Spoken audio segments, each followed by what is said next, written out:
Alright, in this video I'm going to finally get this vanity in my powder room on my main floor. It's been about a year since I ripped out the old vanity and I picked up this one. It is a Stonewood vanity. Stonewood is the name of the company. This is a long video, so I'll put timestamps on everything, so if there's just components of the video you're interested in, you can track to that, and I'll put links in the description to various products. So I did get lucky and everything is going to line up pretty well. It was very close with that drainage pipe and this center board, but it fits. So I'm going to notch out the bottom with a cabinet for the drainage pipe, and then when it comes to the water lines, I'm going to drill 2 holes to accommodate the water lines. So the first thing I'm going to do is actually notch out for the drainage pipe. So really I'm just taking a ruler, marking off where that pipe is in relation to the cabinet, and the cabinet's in approximately the correct position that it'll sit when I'm done. So that's why I'm just using the ruler off of the drainage line. And then I'm going to determine the distance of the drainage line from the wall. In my case, it's about 5.5 inches. So I'm going to mark that on the cabinet. And I'm going to go right from the vertical piece of plywood, and I'm going to use that as my one side, and then I'm going to go over the approximately 4 inches and use that as my other side. So the first thing I did was put some painter's tape on the plywood partition, and that just separates the main under sink storage from the 2 shelves on the side. And I'm just putting that tape there so it doesn't get scratched up, and I'm using an oscillating multi-tool to cut through the cabinet. It does a pretty good job. There may be other tools you could use that would do a cleaner job, but overall I think this was adequate. And it was fairly fast and fairly easy to cut through. And really the only thing to be cautious of when using the oscillating multi-tool is it can bounce out of the cut and sort of chip up your wood a little bit. So you want to avoid that. But overall, I think it was a pretty reasonable tool to use for this job.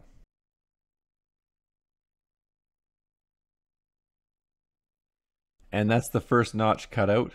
Now this backboard became a little bit loose. Obviously, it probably lost one of its screws or attachment points. So I'm just going to drop 3 screws in and just tighten up this backboard, because obviously this is going to be right up against the wall, so you're not actually going to see the back of the cabinet.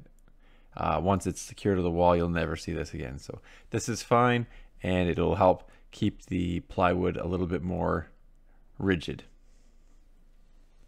And I do take a piece of sandpaper and just clean up the notch a little bit. Obviously the oscillating multi-tool doesn't do a perfect job when making a cut. Now the next thing I'm doing is putting on water shutoffs. If you saw my last video, obviously it's on how I practice soldering. And the reason I was practicing soldering is to get ready for this. So obviously I just cut the old cap off the line to an appropriate height based on the height of the cabinet. I am going to put on the same water shutoffs I've been using on everything else. And then I'm going to take this wire pipe cleaner and just clean up the copper pipe so that it's smooth and there's no burrs or anything like that on it. And then I also have some sandpaper, so I'll just cut a fresh piece of sandpaper and use that to buff up the copper pipe as well. Wipe that down. Take the brush to the inside of the shutoff valve and then put some tinning flux on the pipe. Obviously a lot of this video is in fast motion because it was quite a long video.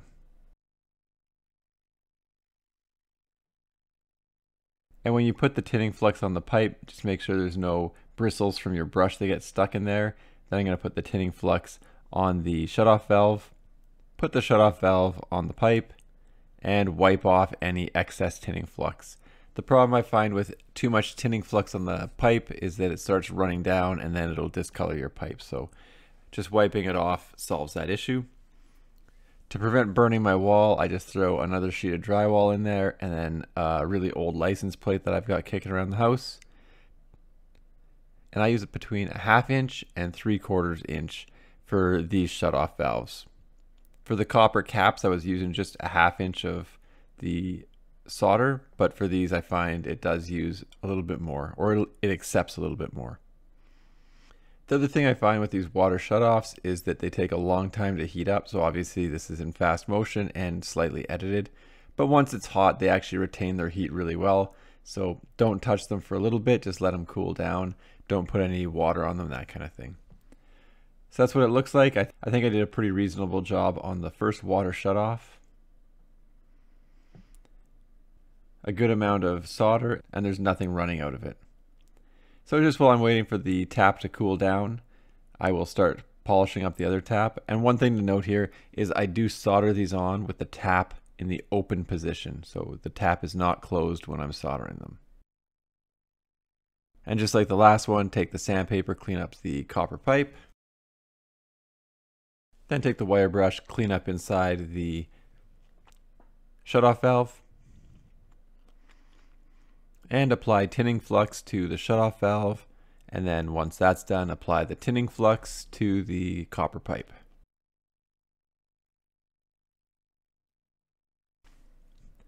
Then put the shutoff valve on the pipe and wipe off any excess tinning flux. Again, just to make sure that it doesn't run down the pipe and discolor the copper pipe. Now you can see I did a couple things. I put a wet piece of paper towel on top of the shutoff valve that I've already put on there, and that's just so I don't heat that one up and cause any melting in the solder. And I also moved the license plate to protect the PVC pipe. So obviously I'm trying to be careful and not melt anything or burn anything in the house. And just like the last one, these do take a while, but once they get hot, they actually stay hot for quite a while, and it's easy to solder. And yes, I'm wearing novelty coffee cup socks.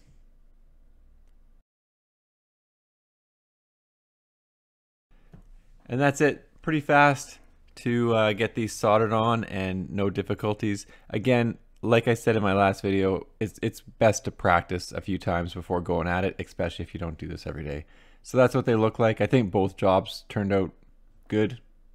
I trust it. It'll work. And my house probably will not flood. So now I'm going to position the cabinet right back on the wall, sort of in the same spot, about a ½ inch from the wall, which is where it's going to end up. Now I'm going to mark out the holes that I have to cut to accommodate the water lines. So now I'm just marking off where they line up on the cabinet. And now I'm going to measure the distance from the wall to the center of the shutoff valves. And just for interest sakes, my power was out, and you can see I'm using a headlight, and then the power just came back on. So the distance from the wall is 4 inches for the pipe on the left, and the pipe on the right is about 4.5 inches, so a little bit different. And I am making pretty big holes for this, so I'm not too concerned with absolute accuracy. I do have a 2-inch hole saw, and those pipes are only ½ inch. So I'm just going to drop the first mark at the 4-inch spot, and then the mark for the second hole is going to be at the 4.5 inch point from the back of the cabinet. So you can see the cover I'm going to use for the holes, and then you can see the hole saw I'm using. So it is a big hole saw, but I have the covers that are going to accommodate that, so it's not really that big of a deal. And then obviously I'm just going to take the hole saw and cut a hole for the plumbing to go through.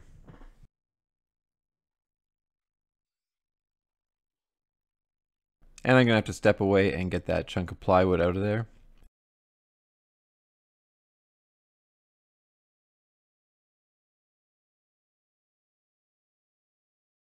And then obviously I'm just going to cut the second hole with the hole saw as well. And again, this is a 2-inch hole saw. I did have to go get a screwdriver so that I could pop out the wood core after I cut out the holes. Now you can see I put 3 2x4s down on the floor, and then I put the cabinet on top of those. And the reason I did that is because I do all the work by myself, and then I'm obviously recording the videos while I'm doing it. And I did that so I could slide the cabinet into place without having to like manhandle it over the pipes. And now I'm going to take out one board at a time and sort of lower it over the plumbing. I don't record that because I'm moving things around in my really small powder room. But really I just take out one 2x4 at a time and just slowly lower the cabinet into position. And I did get lucky. Everything's pretty level. A little bit later I do put a shim under each of the front feet, and it's these shims, which are just plastic bathroom shims. But really I don't shim the cabinet very much.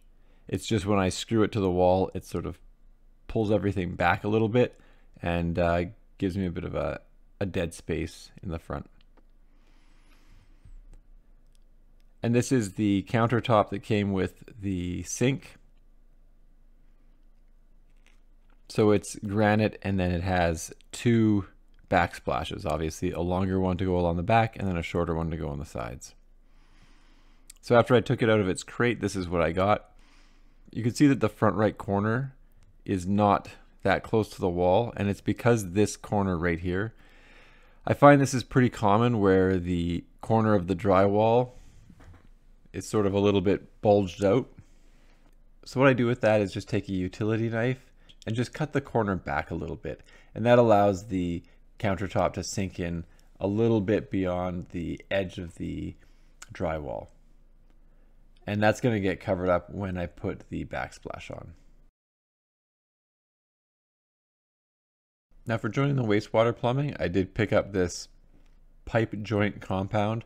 I got a few things that I didn't actually use, but really I just need to get this drain in. And the drain was sort of a bummer because the taps I got actually come with a drain, so this was a waste of $70 in the end, but whatever, it's in and working.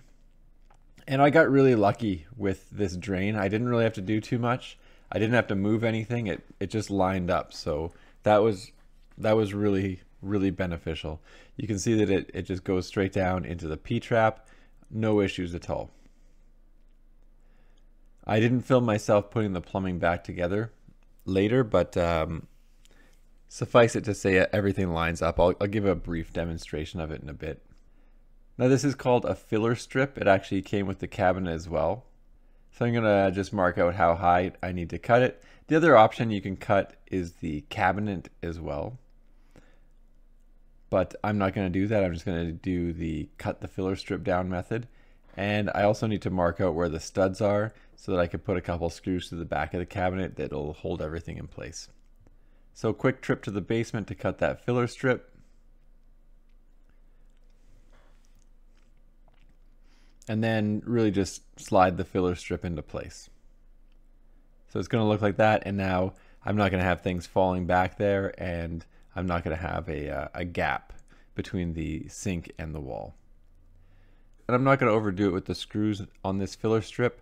Really, I just pre-drill 3 screw holes and then put in 3 screws. So top, bottom, and middle. Nothing too complex there. And I'm using 1.5 inch screws. So now I'm going to take some screws that actually came with the wood crating for the countertop,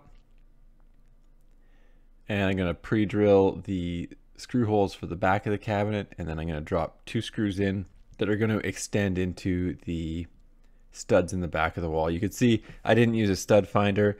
I just kind of loosely knew where they were, and then I drilled a whole bunch of holes to find the left and right of the edge of the stud, and then obviously took that information to find the center of the stud.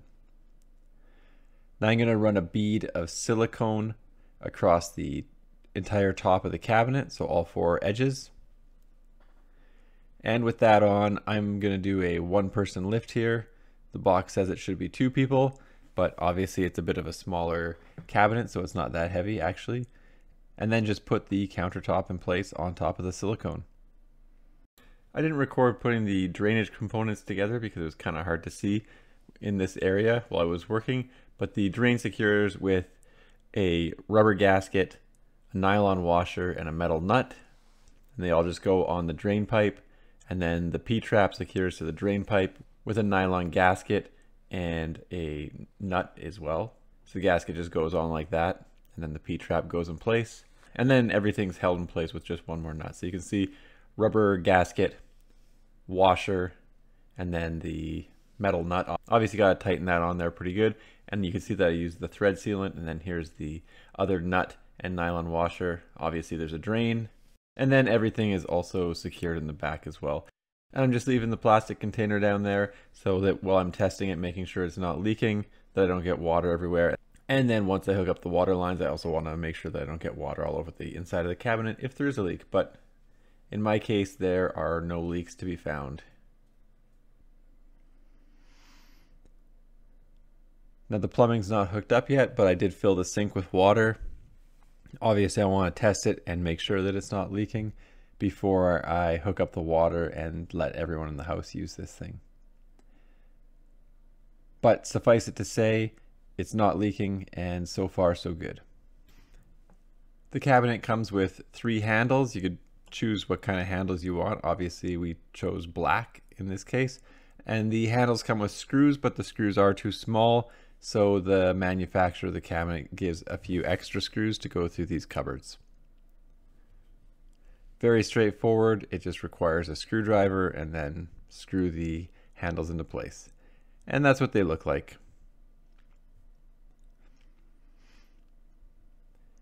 It also came with some touch-up paint, so I'll just throw all the extra screws in that bag and I'll throw those in the back of the cabinet. And you can see each of these drawers have some clips on it, and that's how you remove it from the cabinet. Now the backsplashes could only go on one way. They have sort of one good side to face out, and I'm going to silicone the back of these things as well and then just stick them in place against the wall.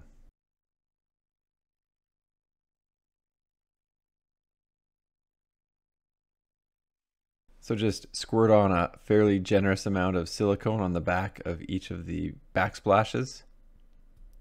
And I do put a little bit of extra in the middle on the rear backsplash because the wall isn't exactly straight. But once I caulk it with some white caulk across the top, it looks okay.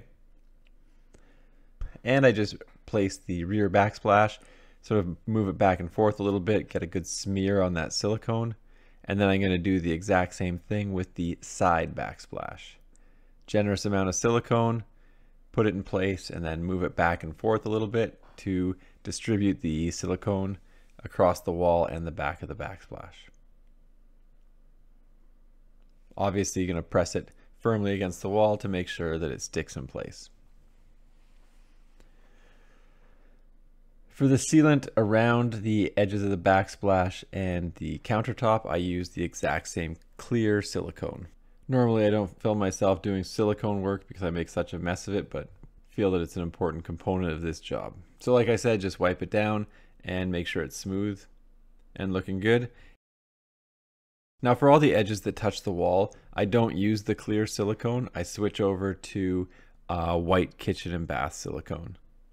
So nothing too crazy here, just run a bead of silicone between the wall and the cabinet, or I also use the white on the backsplash as well for where it touches the drywall, which I think was the right choice.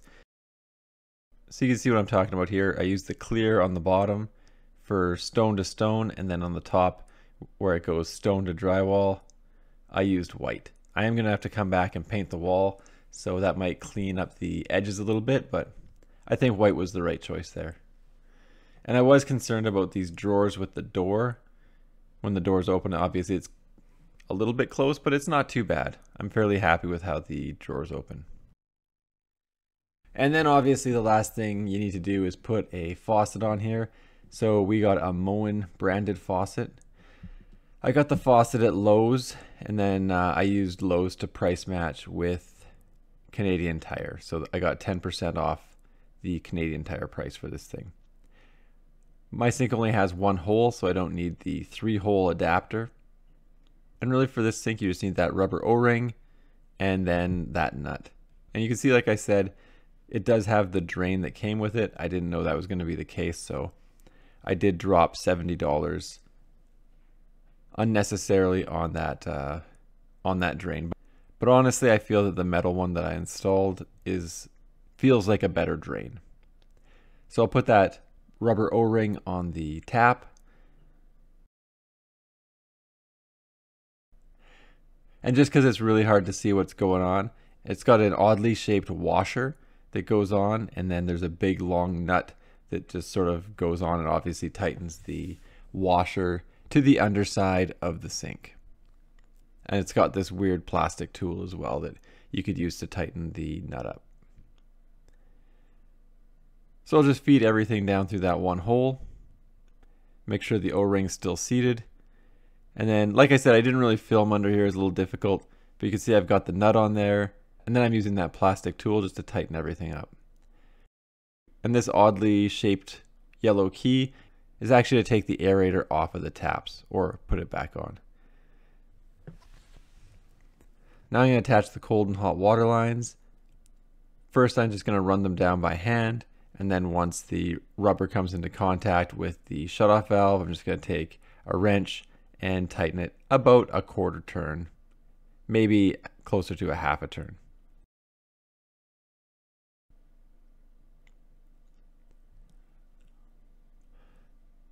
And we'll turn on the taps and make sure everything's working. And obviously I've messed with the drainage already, so I've confirmed that it's not going to leak, but obviously I'm going to test that. And just run the taps for a while, test the overflow as well, and everything looks good. No issues whatsoever with the tap, with the drain, or with the cabinet. So pretty happy with how it turned out, and it was much easier to install this than it was my laundry tub. And as far as the cabinet goes and the granite and shipping and all that, this product's actually really good. If you're in the market for a new bathroom vanity, I think Stonewood is a good brand. So quick view of what this bathroom used to look like about a year ago, and then a quick view of what it looks like as of right now. So obviously a lot better. I'm going to do a longer bathroom renovation video in a week or so. I'll put everything together, but that's where I'm at right now. Anyway, thanks for checking out my video. Don't forget to like and subscribe.